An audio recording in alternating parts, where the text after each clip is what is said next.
예루살렘으로 돌아오죠. 성령의 감동에 의해서 모든 사역을 종결하고 예루살렘으로 와서 붙잡혀서 재판을 받습니다. 그 재판은 이스라엘 역사에 참 대단히 큰 재판인데 분봉왕 아그리파 헤롯 그리고 또 베스도 총독 이 두 사람이 한꺼번에 참여를 해서 재판을 참관하는 그런 정도로 큰 재판이 열린 것입니다. 그때에 바울 사도가 그 유명한 자신이 지금까지 예수를 믿게 된 모든 과정을 간증을 하는 게 26장에 있어요. 지금 우리가 27장 보죠. 그러면서 아그리파 헤롯에게도 가서 당신도 예수를 믿으라고 하고 베스도 총독에게도 하고 오죽하면 그 사람들이 이걸 듣다가 네가 미쳤구나, 네 많은 학문이 막 그래 가면서 어쩔 줄 몰라 할 정도입니다. 그도 그럴 것이 여러분, 지금 우리는 믿든지 안 믿든지 예수님이 죽었다가 사셨다라는 사실을 듣기라도 했었는데 이때 당시에 2000년 전에는 죽은 사람이 어떻게 살아나냐는 말이에요. 그런데 지금 자기 앞에서 한 사람의 행동이 그가 과거에는 유대교에 열심히 했던 사람, 소위 말해서 유대교에 미쳐버린 사람이었는데 그가 어떻게 바뀌어가지고 이제는 유대교에서 목숨의 위협을 받으면서까지 그 죽은 자, 십자가에서 죽어버린 그 사람을 살았다고 하며 그 사람 때문에 구원을 받는다고 할까? 그러니까 이 왕이나 총독이나 이게 도대체 이게 믿어질 일인가? 그러면 네가 그 헛소리 하는구나, 미쳤구나 이렇게 말할 수밖에 없는 것이죠. 그런데 여러분, 바울은 미친 게 아니죠. 그렇다면 그가 말하는 게 맞는 말이죠. 할렐루야. 우리는 그 예수 그리스도에 대해서 부활하신 것을 알고 있으며 그가 그 사실을 믿게 하시는 그 믿음을 선물로 받은 자들로 이곳에 있는 줄로 믿습니다. 사람이 죽으면 다시 살 수 없는 것은 사람 세계에서는 누구나 당연하게 받아들이는 것이지만 사람을 창조하시고 생명의 주관자가 되시는 하나님 앞에서는 감기를 고치는 거나 암 환자를 고치는 거나 사람에게는 질적인 차이가 있고 엄청난 차이가 있지만 하나님께는 똑같은 죽은 자를 그냥 말로 나사로야 나오라 하는 것하고 똑같습니다. 자, 문제는 그 앞에서 사울이라고 한 열정분자가 이제는 다시 이름까지 바꾸고 예수 그리스도를 위해서 목숨을 내놓고 지금도 이 재판 앞에서 수없이 많은 그런 얻어터지고 소요를 일으키는 원인이 되는 삶으로 여기 와 있는 거예요. 자, 그때에 바울 사도가 이렇게 말합니다. 나는 로마 가이사 황제에게 재판을 받겠다. 이게 무슨 말인가 하면 나는 로마로 간다. 여러분, 당시 로마는 제국이었습니다. 그런데 로마 황제에게 재판받는 건 아무나 하는 게 아닙니다. 우리나라 지금으로 말하자면 대법원에 아무나 가는 게 아니라 로마 시민권자가 갑니다. 그런데 바울 사도에게는 그게 있었어요. 그러자 아무도 그걸 말릴 수가 없죠. 로마 시민권을 가진 그 위력이 바로 그때 나타난 것이죠. 좋다, 그럼 가라. 아무도 말리지 못해죠. 그래서 이제 로마로 호송하는 일이 남았는데 그 일을 맡은 사람이 백부장입니다. 나중에 나오지만 그 이름은 율리오입니다. 백부장이 속한 부대가 로마의 아구사도대입니다. 로마의 부대 이름이에요. 그 부대의 백부장. 그가 이 일을 맡아가지고 이제 호송을 준비하고 있는데 여기 오늘 우리가 읽었던 구절에서 바울 사도가 이렇게 말합니다. 여러분, 이제 지금은 항해할 때가 아닌 것 같다. 그래서 이 겨울을 좀 지내서 이 시기를 좀 피해서 가자라고 말하죠. 그러자 백부장은 자, 선장과 선주의 말들도 듣습니다. 그럼 들어보니까 그들은 가자는 것이에요. 지금 가자. 괜찮다. 우리가 알아서 할 거다. 그런데 바울은 지금 가면 위험하다. 위험한데 어느 정도 위험하냐면 화물과 배뿐만 아니라 우리 생명과 안전에도 문제가 올 거다. 재수 없는 말이죠. 죄수가 재수 없는 말을 하고 있습니다. 누구 말을 더 믿을까? 그래서 백부장은 선장의 말과 선주의 말과 죄수인 바울의 말을 듣습니다. 자, 이 세 종류의 사람에게서 바울 사도가 말을 제안을 받는데 백부장이 누구의 말을 들어야 될까? 그때 백부장은 선장과 선주의 말을 바울의 말보다 더 믿었다고 말합니다. 어쩌면 그게 매우 지당한 일이죠. 상식선에서는 아주 당연한 일입니다. 누가 죄수의 말을 믿습니까? 여기서 이러고 저러고 하다가 도망칠 기회를 찾는 거 아닐까 하는 것까지도 얼마든지 우리가 유추해 볼 수 있으니까요. 죄수 바울을 로마로 압송하는 한 가지 일에서는 백부장은 최고의 권력자입니다. 사람은 누구나 자신의 장래를 결정하고 선택할 수 있는 자기 결정권을 가진 권력자인 셈인데 그런 면에서 보면 이 백부장은 현대인들의 한 단면을 보여주는 예표입니다. 그 사람 율리오 한 사람의 문제가 아니라 율리오처럼 어떤 권력을 가지고 결정권을 가진 사람, 하나님께서 이 사실을 기록해 두시고 우리가 이 사실을 묵상하면서 우리는 이러한 경우에 어떻게 해야 할까를 한 번 더 돌아보는 거울로 삼는 일에 기회를 주신 줄로 믿습니다. 자, 이 백부장, 이럴 수도 있고 저럴 수도 있고 이 말을 들을 수도 있고 저 말을 들을 수도 있고 결정권을 자기가 가졌어요. 여러분도 그렇습니다. 모든 사람이 다 자기 결정권을 가지고 있어요. 인천공항으로 가는 인천대교 아시죠? 그 대교에 요즘에는 빨간 드럼통들이 쭉 놓였습니다. 이유가 뭐냐면 거기에 차를 못 세우게 하려고. 차 세우고 뛰어내리는 젊은 사람들이, 저살하는 사람들이 있으니까. 그래서 제가 한심하다 생각을 했어요. 저게 방법일까 싶은데. 그러나 또 사람이 죽고 사는 자기 결정권을 가졌다고 해서 거기서 그렇게 결정을 하는 거. 여러분, 살면서 죽음을 한 번도 생각 안 해보고 인생 마무리한 사람 없습니다. 목사님, 저도 극에 달하는 고통 속에서는 차라리 죽는 게 낫지 않을까. 여러분, 구약 성경에서 그 위대한 엘리야도 나 죽고 싶다고 하잖아요. 내 생명을 거둬달라고 하잖아요. 우리 인생은 누구에게도 만만치 않습니다. 그러나 그때에 주어진 자기 선택권을 살고자 하고 사명적으로 선택하면 몰라도 그냥 죽고자 하는 단순하고 무지한 결정을 내리는 사람들이 없잖아 있습니다. 나의 선택권이 나뿐 아니라 다른 사람에게 그가 속한 공동체에도 영향을 끼쳐요. 특별히 자기 가족에게. 교회 여러분, 잘 생각하십시오. 우리는 정말 내 생명이 내게 주어진 것이어서 내 것이라고 생각한 게 아니라 그것은 하나님의 일을 이루라고 하는 사명적 수단인 것입니다. 그러므로 자기 결정권, 자기에게 주어진 선택권이 있다고 해가지고 아무렇게나 선택할 게 아니라 기왕이면 믿음의 선택을 할 수 있도록 여러분의 인격과 신앙의 훈련이 있기를 바랍니다. 교회에서 그런 훈련 받아내세요. 교회에서 어리광하지 말고 다 힘들어요. 다 힘들어요. 제가 오늘 목회자 칼럼에 다른 것 때문에 이제 못 쓰고 홈페이지에 썼어요. 남 때문에 내가 힘들다고 하는 건 내가 작다는 거예요. 내가 강한 사람은 어지간한 것에는 신경도 안 써. 자, 이 백부장의 앞에 선택의 세 가지 길이 놓이는데 첫째, 선장은 어떤 의미가 있어 보입니까? 선장은 아마 백부장이 있을 것 같아요. 걱정 마십시오. 내가 이런 길을 한두 번 다닌 게 아닙니다. 내 기술이 있습니다. 내 방법이 있습니다. 내 경험이 있습니다. 이게 바로 과학주의입니다. 현대인들이 그런 거 있지 않아요. 하나님의 말씀 앞에서 내 방법, 내 기술, 내 경험 얼마든지 이건 다가오는 위기를 피할 수 있습니다라고 말하는 거예요.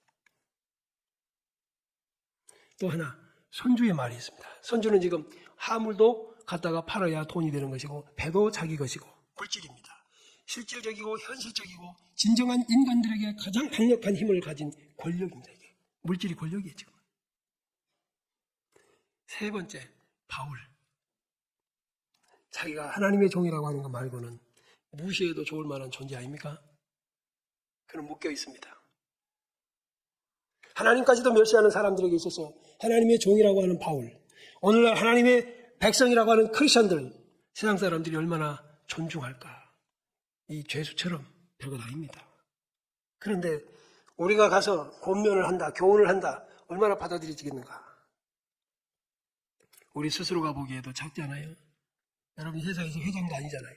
사장님도 아니잖아요. 자, 이 경우에 이걸 놓고 이제 우리는 왜 하나님께서 이것을 성경에 기록해 두셨을까? 우리는 백부장 같은 현대인들을 어떻게 이해할까? 그리고 그 앞에서 바울 같은 크리스천들은 어떤 역할을 어떻게 하는 건가? 라는 것을 함께 배워보도록 합시다. 자, 역시 바울의 말대로 풍랑은 왔죠. 무려 14일 동안 그들은 거친 풍랑 속에서 밤이고 낮이고 해도 없고 달도 없습니다. 그 속에서 어찌 뭘 먹으며 어떻게 산단 말인가. 이리 구르고 저리 구르고 있던 물건 다 버리고 어찌하든지 목숨만 살면 좋겠다. 14일. 그런데 하나님께서 바울에게 나타나십니다. 바울아, 안심하라. 이 배, 이건 타격이 있을지라도 너의 생명은, 사람들의 생명은 그 말을 듣고 바울은 즉시 말합니다. 여러분, 자 25절 한번 봅시다. 27장 25절 시작. 그러므로 여러분이여 안심하라. 나는 내게 말씀하신 그대로 되리라고 하나님을 믿노라. 바울 사도는 분명하게 선언합니다. 자, 이리 구르고 저리 구르고 있는 이들을 불러서 여러분 이제 안심하세요. 안심하세요. 어젯밤에 나의 속한 바, 내가 섬기는 하나님이, 내가 누구에게 속했다고요? 내가 누구를 섬긴다고요? 정확하게 알고 있어요. 자, 백부장이 무시하던 사람이 누군가? 바울입니다. 근데 그 바울은 누구를 섬기나? 천하의 주인이신 하나님을 섬깁니다. 근데 아이러니하게도 그는 세상에서 강한 존재가 아닙니다. 지금 현재 죄인입니다. 포승줄에 묶여 있어서 이리 가라면 이리 가고 저리 가라면 저리 끌려가는 사람이 됐습니다. 이렇게 해도 하나님의 백성이 되겠습니까? 아니면 선장이나 선주가 되고 싶습니까, 여러분? 여러분이 선택하려면 선장을 하겠습니까? 선주를 하겠습니까? 바울 사도처럼 포승줄에 묶일지라도 하나님 백성이 되겠습니까? 지금 우리는 매일 같은 삶을 어떻게 살고 있는가? 무엇을 바라며 살고 있는가? 우리가 과학주의로 사는지 물질주의로 사는지 하나님 중심주의로 사는지. 제가 청년 때 이 본문 읽으면서 매우 신났습니다. 그리고 아주 멋졌습니다. 정말 나는 바울 사도가 이렇게 멋졌다. 여러분이 안심하라. 안심하라. 세상의 풍랑 속에서 배의 어떤 부분을 잡고 서 있겠지. 이리 굴르고 저리 굴르는 사람들 앞에서 심각하게 휘몰아치는 그 검은 폭풍 속에서 여러분 안심하십시오. 죽지 않습니다. 어젯밤에 나의 속한 바 내가 섬기는 하나님이 나에게 이렇게 말씀하셨다. 우리가 화물과 배는 타격을 걸릴지라도 여러분 생명을 한 사람도 손상 입지 않을 것이다. 다 살 거다. 여러분 살고자 해서 그들은 물건 다 버리고 나중에는 깨어진 배 조각 불두고라도 섬으로 헤엄쳐 나갑니다. 바울 사도의 말을 듣고 그들이 물을 재봅니다. 그때 20길 정도 됐다 그랬어요. 조금 다시 가다가 또 재봅니다. 15길. 점점 하다가 보니까 나중에 2물. 아주 거의 해안선에 가까웠다는 말입니다. 눈으로 보여서가 아니라 줄을 내려서 바닷물의 깊이를 재갖고 우리는 연안 쪽으로 왔는지 바다 중심으로 가는지를 파악을 하고 있습니다. 자, 이쯤 되면 우리가 헤엄쳐도 되지 않을까 싶으니까 거기 선원들은 배를 버리고 도망을 가려고 합니다. 자기들끼리 살려고 하는 것이죠. 이 모든 과정을 바울이 이제 주도합니다. 누가 주도해요? 백부장이 아니에요. 선장이 아닙니다. 선주도 아니에요. 이게 크리스찬의 존재예요. 크리스찬이 세상에 존재해야 할 이유. 여러분의 회사에, 여러분의 힘들어하는 인생 동료들 옆에 여러분이 존재해야 할 이유가 여기 있는 거예요. 우리가 누구에게 속했는가? 누구를 섬기는가? 두 손이 묶이고 두 발이 묶여 있는 존재를 할지라도 우리가 살려야 할 사람들이 이렇게 많습니다, 여러분.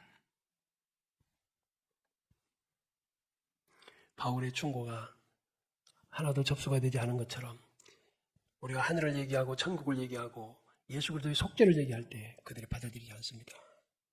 그것은 결국 그들의 인생의 항해에서 풍랑을 만날 거라는 뜻이지요. 그때 우리는 대비하는 겁니다. 그들을 버리지 말고 그들과 함께 기도하고 그들을 위하여 기도하면서 과연 그들이 만난 풍랑 앞에서 우리는 하나님의 종답게 하나님께 속한 자답게 그 역할을 해낼 수 있는 그런 성도가 되기를 기도합시다. 선장, 잘못된 지식을 가지고 있습니다. 세상에서 어떤 것도 나는 극복할 수 있다. 내 힘. 이게 인본주의죠. 과신. 인간은 뭐든지 해낼 수 있다라고 말하는 것입니다. 선장과 선주는 거의 같은 길을 갑니다. 이게 세상이 그런 거예요. 물질주와 과학주의는 함께 가고 있잖아요. 뭔만 구별되죠? 하나님만 구별돼요. 믿음, 신앙만 구별이 돼요. 여러분, 그래서 세상의 많은 사이비와 이단들이요 거의 선장과 선주의 형태를 띠고 있어요. 그들이 과학주의로 가고 물질주의로 가요. 우리 기독교, 곧 하나님이 이 땅에 독생자를 내놓으셔서 세우신 이 기독교만큼 독보적이고 어떤 면에서는 독선적이고 타협할 수가 없는 진리를 가지고 있습니다. 믿으시기 바랍니다. 선주는 타산적인 욕망에 사로잡혀서 내가 이걸 갖다가 팔면 얼만큼의 돈이 이익이 남을 것인데 여기서 멈출 수 없다. 또 하나 있지요. 그들이 지금 이곳에 있는 곳은 미항이라고 하는 곳인데 이곳은 성이 작습니다. 아주 섬 자체가 아름답기는 하지만 뭐가 있다? 편하질 않아. 이 많은 수가 겨울을 지내기는 힘들어. 그래 가자. 편안한 쪽으로. 딱 맞는 거예요. 선장과 선조는 편한 쪽으로. 예수 믿는 사람은 불편해도 진리 쪽으로. 할렐루야. 여러분의 삶이 앞으로 이런 선택을 바르게만 한다면 여러분은 남을 살릴 수 있고 여러분의 미래도 주의 종답게 살아갈 수 있을 줄로 믿습니다. 우리가 이익을 추구하는 이 다산적인 세상 속에 섞여 살고 있습니다. 휩쓸리지 않기를 바랍니다. 항해의 결정권을 가진 백부장, 그는 이 두 선장과 선주와 결탁해서 그러한 결정을 내렸지만 나중에 어찌 됩니까? 그 길은 실패의 길이었습니다. 경험도 소용이 없었고 이성적 방법도 소용이 없었습니다. 다 깨지고 말았어요. 이익도 더 이상 볼 수 없었습니다. 자, 여러분, 선주는 하물 어디 있죠? 물속에 있습니다. 자기가 가진 배는 어떻게 했죠? 난파되어 버렸습니다. 남은 게 뭐지요? 겨우 목숨 하나입니다. 물질주의의 끝이 이것이고 과학주의의 끝이 이것이. 여러분, 우리가 예수 믿게 된 거 얼마나 감사해요. 우리 말이 무시될 때 우리는 포기하는 게 아닙니다. 그래, 언젠가는 나를 찾아올 거야. 언젠가는 내 말이 진리라는 것을 알 거야. 노아가 방주를 지을 때 사람들이 조롱했습니다. 그러나 홍수가 내리고 문이 닫힐 때 그때 그들은 뒤늦게 깨닫습니다. 그러나 하나님이 열어주지 않으시죠. 지금 이 지구의 종말을 우리가 말한다고 할 때 세상의 술집의 사람들은 비웃을 것입니다. 쾌락주의, 과학주의는 비웃을 것입니다. 말도 안 되는 소리라고 할 것입니다. 그러나 저와 여러분들은 바울이 하나님을 믿듯 우리도 하나님을 믿으시기를 바랍니다. 나는 하나님 말씀하신 대로 되리라고 믿는다. 그대로 되리라고 믿는다.